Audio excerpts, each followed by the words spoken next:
Hello and welcome to Deception Diaries. Andrew and Courtney Simpson had been married happily for more than 10 years even though they didn't have children. They both wanted kids but decided to wait until they were sure about their jobs and could support a family on one income. They were both in their 30s and successful lawyers. Andrew worked in civil law and Courtney specialized in contract law at a local firm in their hometown. After achieving financial stability, they were able to attend their first national convention of the American Bar Association, something they were excited about. During the long drive to the convention hotel where they had a table reserved, they talked mostly about starting a family. They both felt ready, but Courtney admitted feeling nervous about it. At the board of directors reception on Wednesday evening, everything went wrong. The evening started well with both Andrew and Courtney enjoying the atmosphere and chatting with their lawyer friends. Later in the night, after the official part of the reception ended, there was more drinking, dancing, and loud talking. Andrew noticed that Courtney was in a playful mood, which usually meant they would have a long night of sex. Courtney was beautiful and lively but also a bit tricky and always flirted with others. Tonight was no different. Andrew, on the other hand, was more quiet and kept to himself. This was very different from his usual self at work, where he often argued. If someone started a conversation, Drew would immediately participate actively. He simply rarely initiated conversations with people he didn't know. When his wife ordered her fourth mojito of the evening, Drew ran his hand along the inside of her stocking-clad thigh. He felt the warmth she radiated with his fingers. That evening he had spent an excessive amount of time on the dance floor with numerous partners and eagerly anticipated returning to their hotel room. When Drew finally got to what he often called his property, he realized that there was nothing left on her. His eyes lit up when he met the dark green eyes of his wife. There was that smoky, sensual look in her eyes, and he was ready to take her right there in the club. She leaned forward, revealing a large part of her thigh and her ample chest. She let out a low, approving whisper and purred, "I want to have fun tonight, darling," without breaking eye contact. "I can see that. I feel it too. Baby, let's go to the room. Look around, darling. We've never been to this city before. Do you see anyone familiar?" Drew reflexively looked around. "I don't think so." "Why?" "I want to have fun tonight," she said with an unmistakable emphasis on I. He was stunned. He undoubtedly understood what she was implying, but although deeply shocked and gravely hurt, as an experienced trial lawyer he instinctively knew not to reveal his true emotions. Drew couldn't imagine where this was coming from. The only potential warning sign he could point to was his wife's reluctance to have a child. Yet she had just agreed to do exactly that. "I understand, but what about our relationship?" She ignored his question, though not a trial lawyer. She knew how to interrogate witnesses and understood the importance of not letting the opponent distract her. She sighed and gripped his hand tightly. "Have I been a good wife? In the 15 years we've been together, have you ever doubted my love and loyalty to you? Even once since we decided to be exclusive in our first year?" She paused, searching for reassurance. "I know I flirt sometimes, but did you ever doubt me when you saw it?" It seemed like a rookie mistake for a lawyer to ask a question without knowing the answer, but she already knew it. "No, there weren't," she answered herself. "I never doubted your commitment to us until just now." He accepted what was coming with resignation. It was surprising how quiet she seemed in the middle of a nightclub with flashing lights, loud music pounding through their chests, and a DJ surrounded by over 200 cheerful lawyers. Amidst all this they spoke in normal voices but didn't miss a single word from each other. "I told you I'm ready to have a baby. I just want this weekend for myself. I deserve it, and on Monday I'll throw away my birth control pills for our future." She pushed his hand away, leaned back in her chair and crossed her arms over her chest, emphasizing her ample cleavage and signaling that the conversation was over. "I understand. Have you already chosen someone?" He of course already knew the answer to his question. "Yes," she replied quietly but firmly. "All right, one last question. What compensation are you willing to pay?" "What compensation?" Don't play dumb with me. You're a contract lawyer. You know what compensation is. What are you offering for my consideration? What price are you willing to pay? Now he was close to losing control. He was stunned at how quickly his life was falling apart. Darling, the only price we're talking about here is your ego. I know that by doing this I will hurt you and I will spend the next 30 years making up for it. This is nothing to do with what we have. It's Wednesday evening and we don't have to leave until Saturday morning. I'll return to our hotel room on Friday evening and we can start working on having a baby. Everything will be fine. It was over 15 years together, more than 10 years of marriage. The end of our family that will never be. No children's laughter, no birthday parties, no first days of school, graduations, brides or grandchildren bouncing on our knees. She had just admitted to deliberately hurting her husband. She did not think about it any longer. She was just a little girl and she was a little girl. She was a little girl. She was a little and focused her attention on her target. She looked him in the eye and smiled seductively. She stood up and sidled over to him. She couldn't remember his name, but she remembered how he had pressed his aroused body against her thigh when they had recently danced some dirty dances.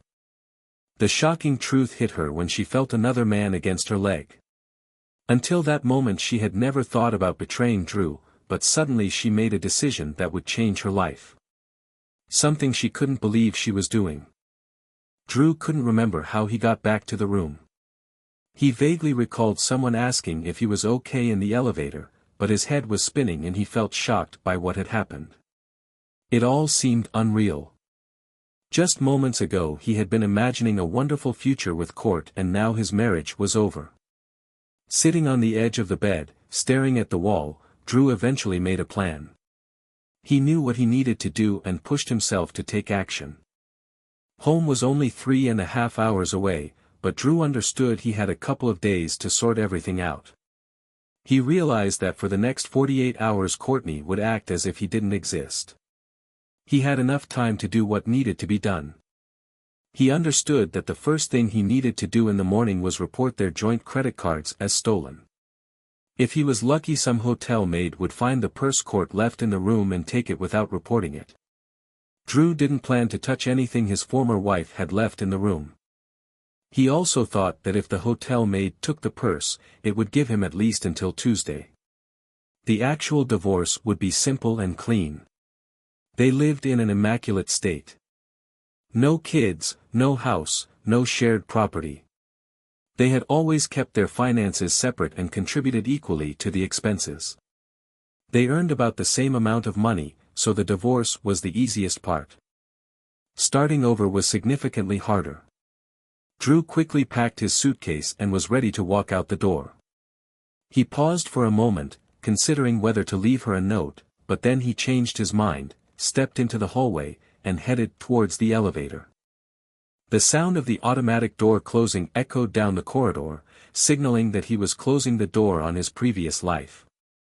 On the way to the lobby, a thought struck him and he stopped at the front desk to check if everything was in order. My wife is in the car. We have an emergency at home and we need to leave immediately. We left the keys in the room. He watched as the officious clerk pressed a couple of keys, and he realized the cards were deactivated. He couldn't help but smile slightly as he walked outside, knowing how much trouble Courtney would face in a couple of days. 7 years later, Drew sat in a hotel restaurant, sipping iced tea and waiting for his food. He had just attended an interesting seminar that would help him in his work as a family lawyer. As he glanced at a newspaper left on the seat next to him, he noticed the date was almost 7 years to the day since his divorce was finalized. Time really flies, he thought to himself. He accidentally said it aloud and quickly looked around, feeling a bit embarrassed to see if anyone had heard him.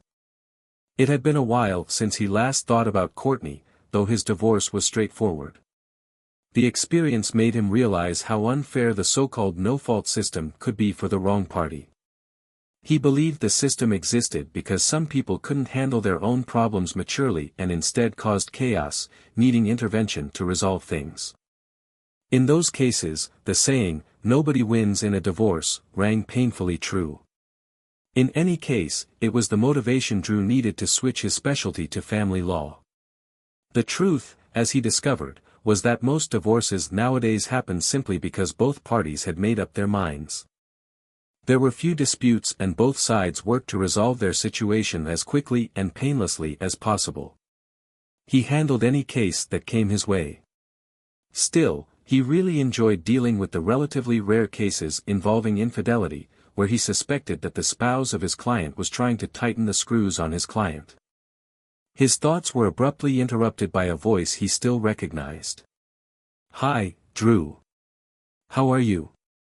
He looked up and, incredibly, saw her.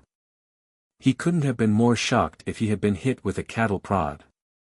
"Hey, Court, believe it or not, I was just thinking about you.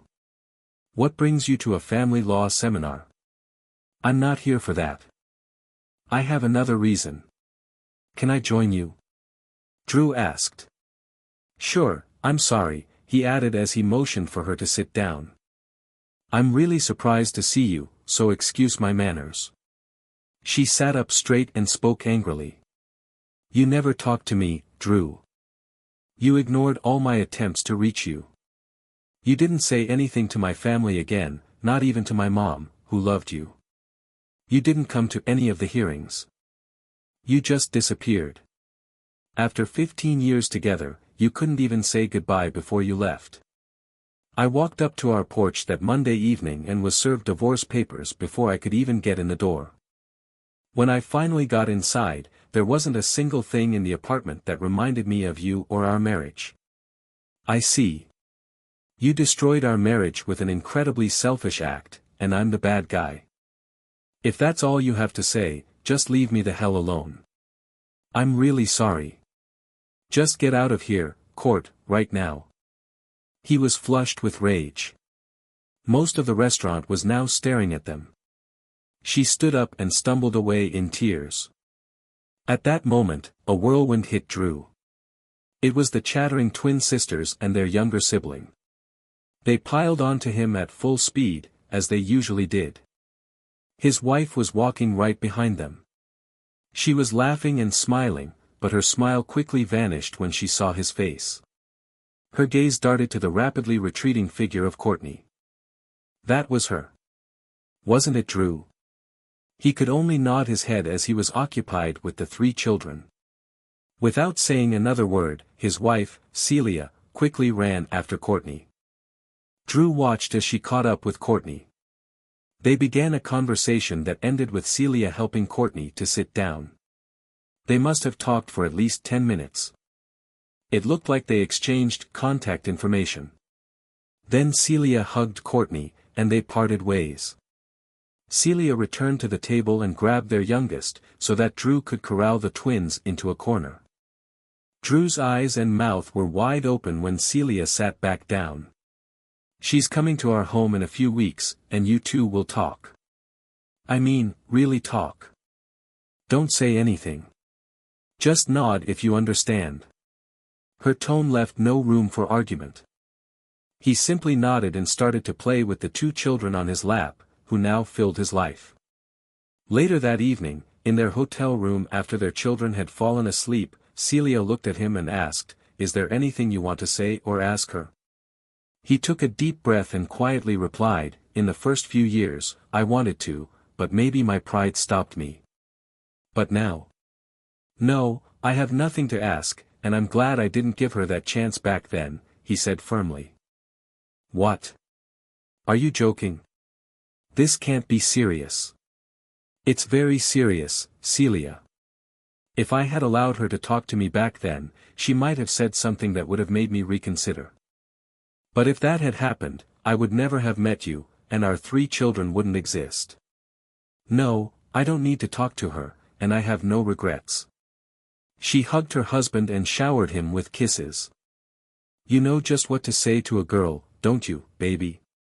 But that poor woman needs to talk to you, so the least you can do is sit and listen." "I will, but really, what's the point?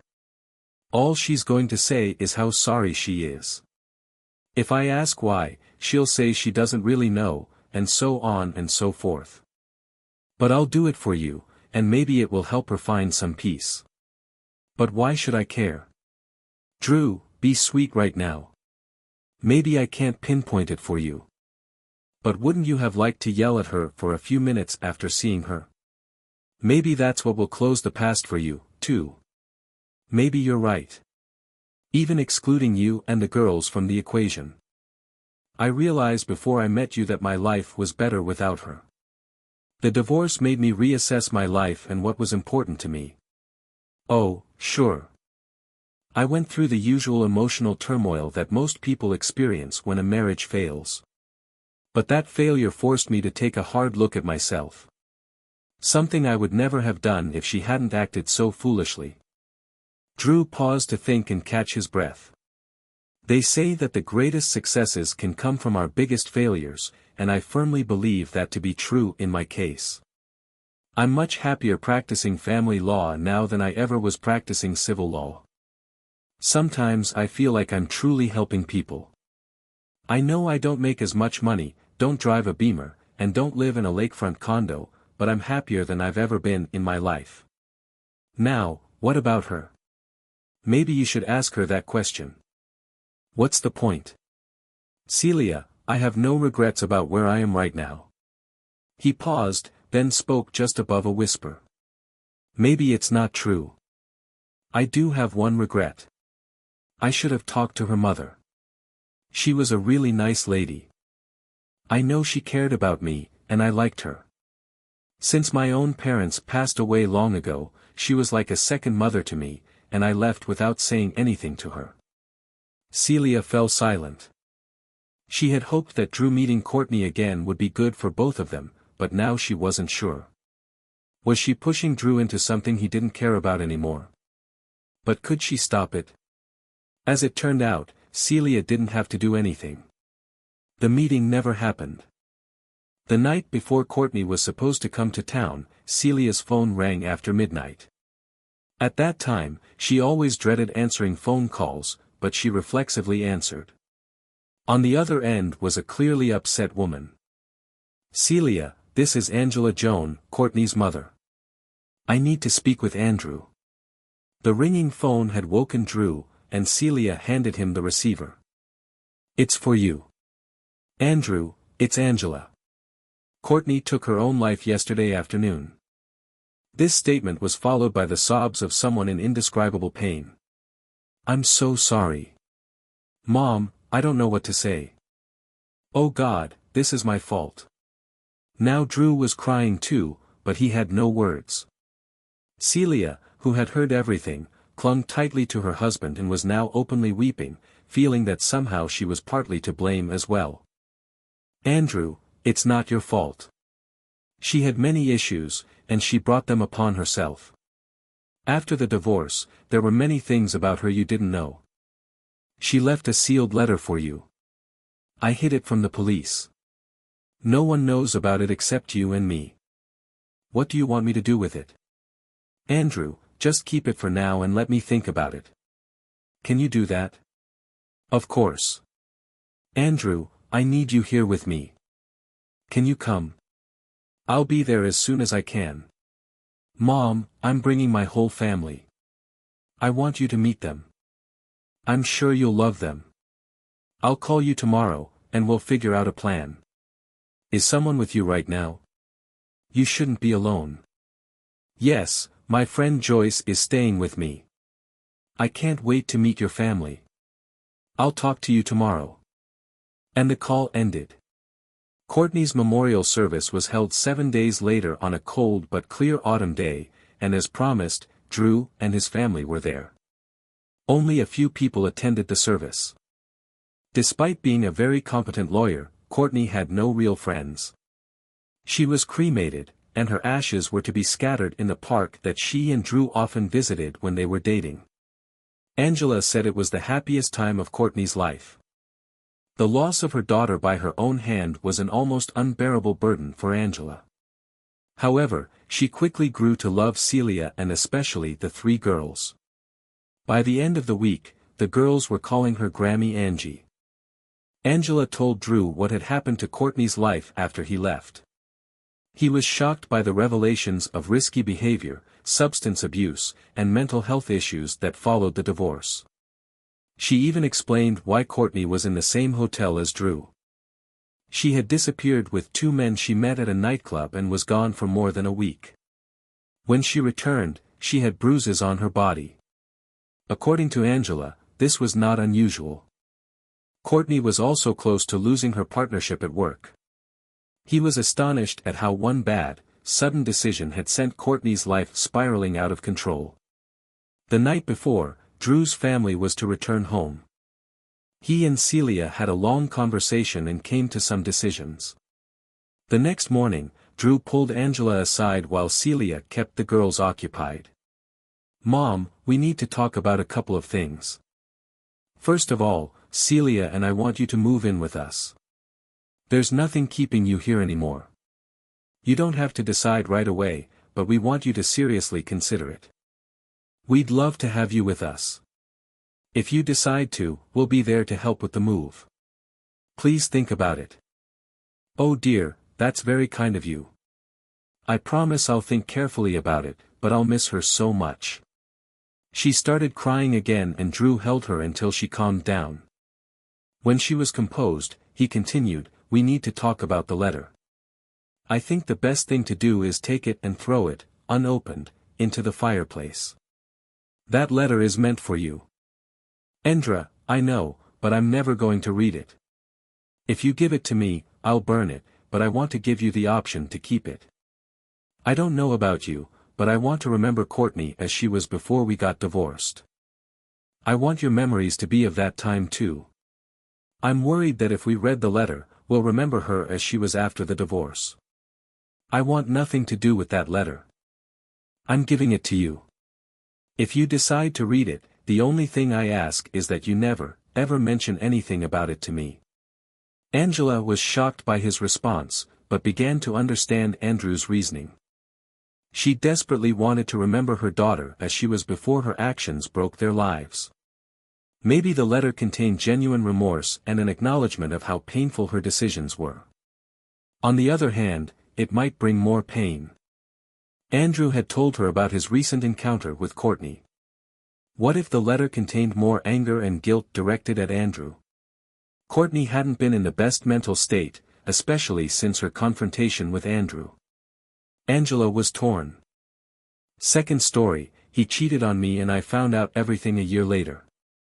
My boyfriend and I have been together for a year now. We love each other very much and he's my best friend. Before we met, I knew he liked me, but I was unsure about his intentions, so I didn't really talk to him.